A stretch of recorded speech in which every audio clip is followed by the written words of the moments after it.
Hello everyone, আজকে আমরা ফিরে এসেছি আমাদের 50 ডে অনলাইন ক্র্যাশ কোর্সের ডে 6-এ এবং আজকে আমাদের পার্টিকুলার টপিকটা হচ্ছে sexual reproduction in flowering plants. তাহলে আর সময় নষ্ট না করে আমরা আজকে সেট অফ এমসিকিউজগুলো ডিসকাস করা শুরু করি। The first question reads, entry of pollen tube through micropyle is? Basically, micropyle হচ্ছে একটা পোর লাইক স্ট্রাকচার। তো যখন পোলেন টিউবটা মাইক্রোপাইল দিয়ে ঢুকবে তখন পোলেন টিউবটা একটা পোর দিয়ে এন্টার করছে। তাহলে এই ধরনের এন্ট্রিকে আমরা বলি পোরোগ্যামি, যেহেতু পোর দিয়ে এন্ট্রি হচ্ছে। যদি চালাজা দিয়ে এন্ট্রি হতো তাহলে আমরা চালাজোগ্যামি বলতাম, এবং যদি ল্যাটারালি এন্টার করতো তাহলে আমরা মেসোগ্যামি বলতাম। Right, so the correct option is option C, porogamy. Next, dry indehiscent single-seeded fruit formed from bicarpellary syncarpous inferior ovary is, এটা বেসিক্যালি একটা ফ্লোরাল ফর্মুলাকে ওয়ার্ডসে লেখা হয়েছে এবং এই পার্টিকুলার ফ্লোরাল ফর্মুলাটা ইজ ফর দ্য সিপসেলা গ্রুপ, মানে সানফ্লাওয়ার, ম্যারিগোল্ড, এই particular ফ্লাওয়ার্সদের যে গ্রুপটা। ঠিক আছে, এটা একটা থিওরিটিক্যাল জিনিস, এটা আমাদেরকে মনে রাখতে হবে। Next, one of the most resistant biological material is, আমরা যখন প্লান্ট কিংডম বা প্লান্টসদের নিয়ে কথা বলছি তখন যে বায়োলজিক্যাল ম্যাটেরিয়ালটা সবচেয়ে রেজিস্ট্যান্ট সেটা হচ্ছে স্পোরোপোলেনিন, যেটা আমাদের পোলেন্সের আউটার কোটটা তৈরি করে। তাহলে লিগনিন, হেমিসেলুলোজ, লিগনোসেলুলোজ এগুলো কিছু আমাদের দেখারই দরকার নেই। Sporopollenin is the one resistant biological material.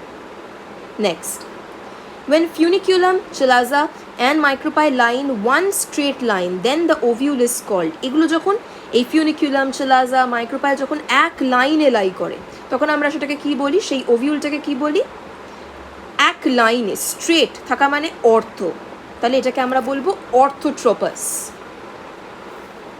ঠিক আছে, এই পার্টিকুলার জিনিসগুলো মাথায় রেখে যদি আমরা পড়াশোনাটা করি তাহলে আমাদের জিনিসগুলো বুঝতে এবং সেগুলো কারেক্ট অপশনগুলোকে চুজ করতে অনেক সাহায্য হবে।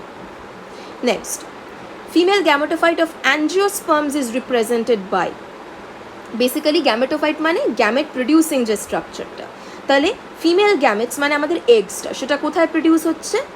এমব্রিও স্যাকের মধ্যে। তাহলে আমার ফিমেল গ্যামেটোফাইট হচ্ছে the embryo sac. Which of the following pair has haploid structures? Nucellus and antipodal cells. Nucellus আমরা জানি ডিপ্লয়েড, ওটা একটা tissue basically. Antipodal cells and egg cell, হ্যাঁ এটা হতে পারে, এগ সেলও হ্যাপ্লয়েড, অ্যান্টিপোডাল সেলগুলোও haploid. Antipodal cells and megaspore mother cell, না মেগাস্পোর মাদার সেল আমার diploid structure. Nucellus and primary endosperm nucleus, একদমই না। নিউসেলাস অ্যাগেন আমার diploid and primary endosperm nucleus আমরা সবাই জানি PEN। So, আমাদের correct option is option B, antipodal cells and egg cell. Next, the parenchyma tissue which forms the bulk of ovule where the sporogenous tissue is produced is, অর্থাৎ এই কোয়েশ্চেনটা একটুখানি grammatically ভুল আছে, বাট যেটা বলতে চাইছে এই পার্টিকুলার কোয়েশ্চেনটা সেটা হচ্ছে যে প্যারেনকাইমা টিস্যুটা ওভিউলের বাল্কটা ফর্ম করে এবং যে স্পোরোজেনাস টিস্যুটা প্রডিউস করে সেটাকে আমরা বেসিক্যালি কি বলি? মেগাস্পোর মাদার সেল নয় obviously, because megaspore mother cell আমার মেগাস্পোর তৈরি করতে হেল্প করে। ওভিউল, এমব্রিওস্যাক দুটোর মধ্যে কোনোটাই নয়। এমব্রিওস্যাক আমাদের গ্যামেটোফাইটটা, ওভিউলস হচ্ছে যেগুলো আমাদের ফার্দার গিয়ে সিডস তৈরি করবে। তাহলে the correct option is nucellus. Next, unisexuality of flowers prevents, option A autogamy but not গেটনোগ্যামি।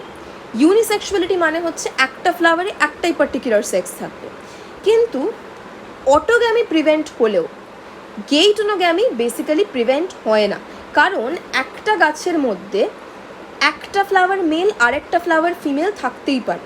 তাহলে সেই গাছেই আমার যখন একটা ফ্লাওয়ার আর আরেকটা ফ্লাওয়ারের মধ্যে ফার্টিলাইজেশন হবে তখন বেসিক্যালি আমরা সেটাকে কিন্তু গেইটোনোগ্যামি বলবো। সেই জন্যে ইউনিসেক্সুয়াল ফ্লাওয়ার্স থাকা সত্ত্বেও কিন্তু গেইটোনোগ্যামি প্রিভেন্ট করা যাচ্ছে না। তাহলে the correct option is it can prevent autogamy but not geitonogamy. Next, The innermost layer of anther is tapetum, whose function is, তাহলে অ্যান্থারের যে ইনারমোস্ট লেয়ারটা সেটা হচ্ছে টেপিটাম, তার মেন কাজটা কি? বেসিক্যালি অ্যাগেন একটা থিওরিটিক্যাল কোয়েশ্চেন যেটা আমাকে মনে রাখতে হবে, নিউট্রিশন প্রোভাইড করা, alright, to the microspores, to the developing microspores. The female gametophyte of a typical dicot at the time of fertilization is, again, once again একটা theoretical question. Female gametophyte basically একটা 8 nuclei 7 celled structure, তাহলে correct অপশনটা হচ্ছে আমার 7 celled. Last, an apomictic seed contains an embryo that is, একটা apomictic seed-এর যে এমব্রিওটা basically that is genetically identical to its parent, কারণ অ্যাপোমেকটিক সিডেও once again ফার্টিলাইজেশন হয় না। ওকে, সো এখানে correct option is genetically identical to its parent. তাহলে আজকে আমরা যে 11খানা কোয়েশ্চেন ডিসকাস করলাম, যে 11খানা MCQ ডিসকাস করলাম, সেটা এই sexual reproduction and flowering plants চ্যাপ্টারটাকে প্রিসাইজলি সাম আপ করছে, এবং এই পার্টিকুলার কোয়েশ্চেনগুলো প্র্যাকটিস করলে এটা অলমোস্ট 60% একটা রিক্যাপ, একটা রিভিশন হয়ে যায় পুরো চ্যাপ্টারটার। So I would wish you luck for the needs with this day 6 worth of MCQs, and এরপরে ডে 7-এ আমরা যে পার্টিকুলার টপিকটা ডিসকাস করবো দ্যাট ইজ human reproduction.